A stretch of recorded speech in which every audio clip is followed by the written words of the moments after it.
మీరు నీతిని అనుసరించి మాట్లాడదురన్నది నిజమా? నరులారా, మీరు న్యాయమును బట్టి తీర్పు తెచ్చుదురా?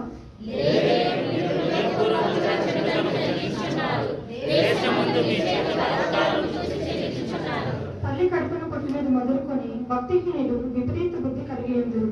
పుట్టిన తోడని అబద్ధములు ఆడించ తప్పిపోవద్దు. మాంత్రికులు ఎంత నేర్పుగా మంత్రించినను వారి స్వరము తనకు వినబడుకున్నట్లు చెవి మూసుకునేనట్టి చెవిటి పాము వలె వారు ఉన్నారు.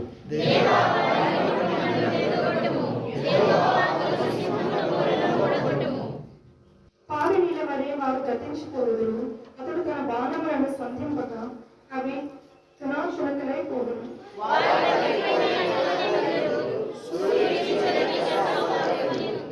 మీ కుండలకును ముళ్ళ కంపల సెటి తగలక మునిపి అది పచ్చిదైనను ఉడికినదైనను ఆయన దాన్ని నెరగగొట్టుచున్నాడు.